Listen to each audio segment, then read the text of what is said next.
What's going on, y'all? What it is. So let's go ahead and slide on these topics. And the first thing I want to discuss is Wendy Williams' appearance on The Breakfast Club on yesterday morning. Now, I just want to say this. I'm so glad that Wendy made this appearance and really used her voice to talk about somewhat what she's going through.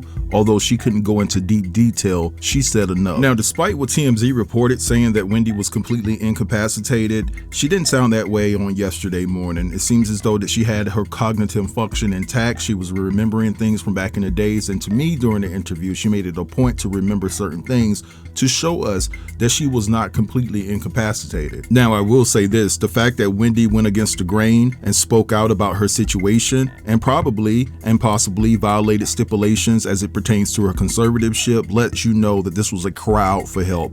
This woman needs help in the worst way. Now, a lot of people on social media are having a conversation like, if we can support Britney and lobby behind her to free her from her conservatorship, why can't we start a Free Wendy movement? And I totally agree, because this woman is being treated like a dog. And of course, the worst part of the interview is when Wendy started talking about her situation, saying that she didn't know if she was going to get the approval to go down to Florida to celebrate her father's 94th birthday, and the fact that they may take her phone, the fact that they took her cats without her knowing, the fact that she don't even know if she's going to be living in the same spot after the interview she did with The Breakfast Club has to be the most debilitating position that Wendy has ever been in her life. Now, despite all the tears that Wendy shedded during her interview, she basically found a way to not disappoint us, and she gave us a little bit of a golden moment when she started talking about Diddy, and it's going viral right now on X, and a lot of people are talking about the fact when she said Diddy was done. But anyway, what I want to do right here is I want to play you guys a couple of recordings from that interview to give you some insight if you haven't seen it yet. So sit tight and I'll be back. You know, but I am not cognitively impaired. You know what I'm saying? No, but I feel like I am in prison. You understand what I'm saying? I feel like I'm in New York City, right? And by the way, my apartment has been sold, thank God, you know, a while ago. But I, you know, I'm in this place where the people are in their 90s and their 80s and their 70s, and even when people are 60 like me, hey, I'm sexy and gorgeous. You know, I am 60. Look, please, July 18th, 1964, honey. But look, these people, I don't care if they're 50 and 60. They have, like, look, there's something wrong with these people here on this floor. You understand what I'm saying? Yes. And I'm not saying something bad. I'm just saying that I am with these people. I am clearly not, look, I have breakfast, lunch, and dinner right here on the bed. All right? I watch TV, I listen to radio, I look at the window, I talk on the phone. Right on you. Yeah. My life is like up. Yeah. Yeah. It is. Alex, do you think that there'll be some type of retaliation from the Guardian because of this, you know, maybe this phone call or because of Wow. We talked about that. Mm-hmm. You know, my aunt, even with her wanting to come on, we talked about all scenarios. I said, you know, do this. You ready for what's on the other side? And as she said, I have to do this. There's nothing else I could do at this point. She's prepared for the fact that her phone might be taken away. What if they take my phone? I won't be able to talk to anybody. Yeah. And, you know, you all, what you're hearing now, this is a few-minute clip of what we've been dealing with for the last several months and the last 2-3 years. Wow. Like, what the hell? Like, she can get moved and we may not even know where she is. Wow. That was the reality of where she was during the documentary. We weren't permitted to go see her. So this whole documentary aired. Nobody's able to call her. Nobody's able to see her.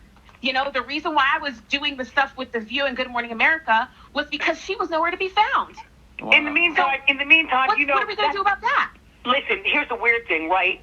And while you're on The View, right, I got the telephone number. I could call Joy Behar, but my number is with The Guardian. I could call my friend Rosanna Scotto. I could call Fat Joe. I could call Alex.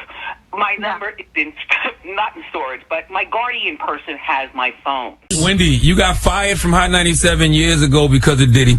All these years later to see where Diddy currently is. What do you feel about that situation? Right. When I watch TMZ and I see the stuff that goes on, I'm like, oh my gosh. And then all of a sudden I see me on TMZ. You know what I'm saying? It's really weird seeing me on TV when I'm caught in this position. You know what I'm saying? The other day I was watching Cookout, and there I am in the first opening scene. I was like, oh my God. Season 1, episode 13, there I am on Martin. You know what I'm saying? And as far as Diddy will go to prison for life, people. You don't know things that I knew about Diddy back in the day, and you want to know what? It's about time, people. It is about time. Diddy Done. She still got Diddy Done, do-da day. How you doing? See, she still got it. All right, so you guys just heard all of that, and it's incredibly sad, to say the least, right? This woman is just so broken by this whole particular situation that it doesn't even make sense, right? And what's so funny about this particular situation, or I won't say funny, I would say what would be interesting, is that, of course, Wendy could face some repercussions for actually going onto the Breakfast Club talking about her situation. But I wonder, will Sabrina Morrissey, right? Because she has such a tight grip on Wendy Williams' life at this particular time, and we don't know what's in the clause of the contract, or if there is a contract. I'm pretty sure there's a contract legally. Wendy probably doesn't even know what it says. But I wonder if the Breakfast Club will actually face some retaliation from Sabrina Morrissey. She is a lawyer. Will they go after iHeartRadio? That's something to pay attention to. Now, maybe iHeartRadio dotted all of their I's and crossed every damn T possible to make sure that iHeartRadio and the Breakfast Club could not be held liable for the interview that they did with Wendy, but who knows? Now, for those of you who don't know, Wendy just didn't do an interview with the Breakfast Club. She also talked to Don Lemon, and it was the same conversation, but what the hell? I'll go ahead and play a snippet of it here. Check it out. I'll be back. Wendy, are you incapacitated? Hell no.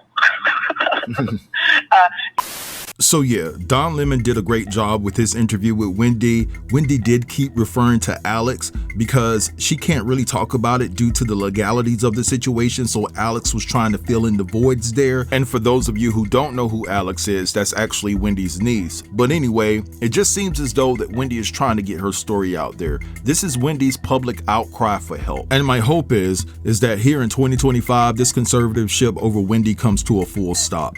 So I hope that the people that are behind Wendy, I hope that Charlemagne, people that really have a love and an affinity for Wendy, that they really rally behind her to stop this foolishness, because Sabrina Morrissey is profiting off of Wendy Williams. And I just can't get the vision out of my head that Sabrina Morrissey is just living it up in New York City, sitting back with her feet up, drinking the most finest wine that she can. And every time Wendy wants to do something with her own money or go see family, she's just sitting back, cracking that whip. But anyway, I want to talk about Busta Rhymes briefly because he's done lost his temper yet again. And this time it's all because his assistant was on the phone and he got mad and he decided to put pause on his assistant. Now, let me be perfectly clear. Busta's gripe with his assistant comes from the fact that he was supposed to be working, but he's on his personal cell phone. So Busta got mad and put pause on him. So let me read to you what they had to say about the situation. Rapper Busta Rhymes was hit with 3 AS charges, and I'm paraphrasing there. You guys can read what it actually says. Tuesday, after he allegedly lashed out at his assistant for being on his phone doing work,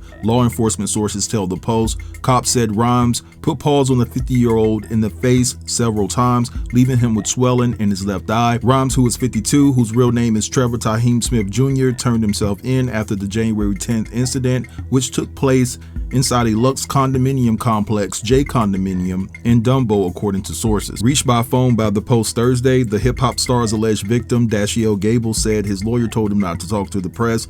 Gables then added, maybe later, maybe in the future, I can't mess up my case, bro. It's just not going to be worth it. An article in the paper as opposed to a $6 or $7 million settlement. I'm not risking it. Sorry. Now, like I said, this incident transpired on January the 10th, and Busta turned himself in finally on January the 14th, and he's due back in court on February the 2nd. And let me just say this, right? I understand the fact that you don't want your assistant on the phone while he's supposed to be working, but man, a $6 or $7 million settlement may be coming his way based off of the fact that you couldn't elect to say, hey, I'm terminating you, versus putting pause on that man. Listen, I suspect that Busta thought, give it a few days, this will all go away, and they will come back together, and Busta would apologize to his assistant, maybe financially compensate him for what he did to his assistant, and it will be all like it never happened. But this assistant wasn't playing games. He immediately called 911. and reported the situation. Now, I do understand why Busta wouldn't want his assistant on the phone during normal work hours. I mean, that is company policy anywhere you go, unless you really work for yourself, right? But my thing is that, listen, his assistant sure as hell got on that phone after Busta got done working on him and reported it, and now you could lose millions of dollars because of that stupid decision you made, dude. Homeboy like, yo, put your money where my eyes can see, you know? So, but anyway, that's the gist of the situation. Busta Rhymes made a dumb decision again. He has a history of doing things like this. And honestly, if I was dude, I would put on a masterful performance, because at the end of the day, it would be Oscar worthy once I got done. I'm going to the eye doctor, I can't see. Even if the eye doctor can't find anything wrong with my vision, I'm telling you that I can't see. It's my word against yours. I can't see until the check clears. But anyway, I'm gonna let this go right here. I want you guys to drop down in the comments and let me know what you think about everything that I discussed within this video. Don't forget to like, comment, share, and if you're new here, consider subscribing to the channel. I'll get with you guys later. Peace.